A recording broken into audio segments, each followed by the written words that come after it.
British government have just made such a complete mess of it, and they don't know what they're doing. You can't trust them. So that is why I voted for the SNP.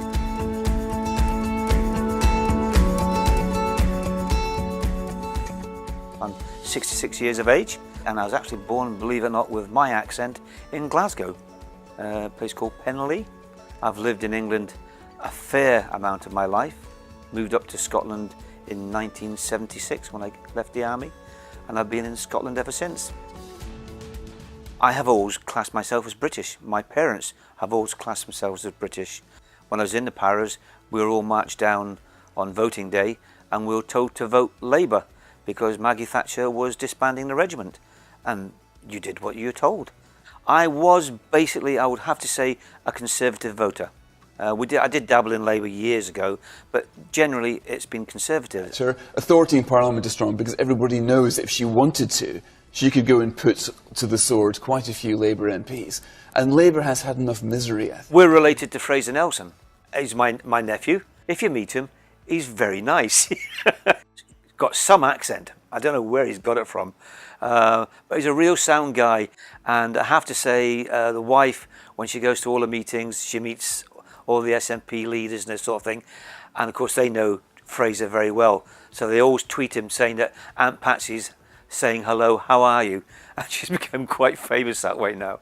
It's, yeah, but he'll always be a Conservative. But again, that's just the way he's been brought up, I think. The sort of power that actually most federal governments in Western Europe, for example, simply don't have. I did say to her, when we had the last referendum, that if the British government reneged on all the promises they gave, that I would certainly go SNP. And unfortunately, they did exactly what I said they would do. And until we go get our own referendum and get freedom, then we're going to be stuck where we are. And slowly but surely, the British government will take a lot of our powers away. And it'll just be reprisal time, like it goes back for hundreds and hundreds of years. They offer you an awful lot of stuff. It's like home rule within the United Kingdom.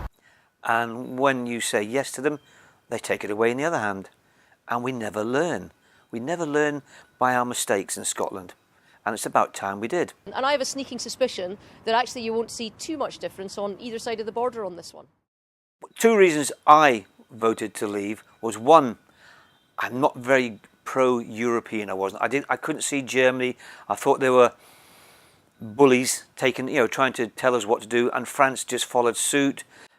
And I have to say, I thought personally there was just too many people coming into the country that we couldn't survive. There has to be a block or a slowdown of people coming to this country. But I believe wholeheartedly that the people that live in this country now have every right to be here and to help to contribute to the country. Threats against Britain have been issued by European politicians and officials. And slowly but surely, now I've seen the mess that the British government have put us in when we're going out. I think the correct way is to stay in Europe. As long as we get certain guarantees that we're not going to be gobbled up by the great big bureaucratic state of Brussels, I have to say that SNPs, I think, are the right way to go for Scotland. They really are for Scotland.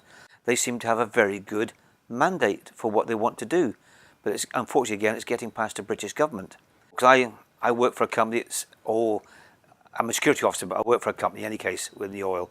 And I saw things there, and the British government had so much money taken from Scotland.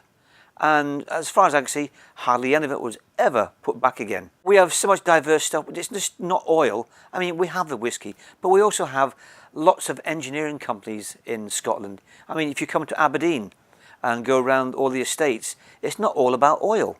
I mean, we have companies that work all over the world. A Dyce area is quadrupled in size. Aberdeen has quadrupled in size. And again, we got the oil prices dropping, but people are still coming to this country because we have so much to offer. We're not getting enough to improve ourselves. And I think if we did go our own way, regardless of what the British government say, I think we'd do pretty good. And it's not good enough. You deserve the truth. You deserve I'm the truth. Neanderthal. When it comes to social medias, this sort of thing, I have to say hand on heart, I do rely on my wife. And I have to say that likes of the BBC and even some of our Scottish papers are so biased against the SNP that you have no idea who to believe. You'll get one paper saying one thing, you get another paper saying another thing, and as my wife says, you've got to try and work out which is right and which is wrong. But why can't we just tell the truth? If we're doing good things, then tell us. If it's wrong, then you tell us. But don't exaggerate everything. Don't make out that the SNPs are the bad guys or the Labour's are bad guys or the Conservatives are bad guys. Just tell it as it is. Living in the UK under a Conservative government will be hell on earth. And I must admit, I now do tend to watch Scottish parliaments when they have their question time. I thoroughly enjoy that because I believe wholeheartedly, I'm going to say this, that the SNPs seem to destroy everybody. Asking me if I would be part of Labour's volunteer effort on election day. But that's what they're good at. I mean, they talk from the heart, or I think they talk from the heart. Nicola Sturgeon is so charismatic, and I can't see anybody beating her in Scotland for the next 20-odd years because she's just so good. And Labour and Conservatives, they might win a couple of seats in the next coming elections, but it depends on how many, that will still stay strong. And I'm sorry to say that on this issue, too many people have simply not been clear with the facts. I have heard members of this chamber say on television that women must complete an 8-page form in order to receive this exemption. And this is simply not correct. Ms Davidson said that the applicant only had to fill out their name and sign the form. I am reading from that form, page 5 of 8, where the applicant is required to put their name, national insurance number, address, declare that I believe the non-consensual conception applies to my child, give the child's name, sign that, and confirm I am not living with the other parent of this child, even if that other parent was the person that raped the applicant.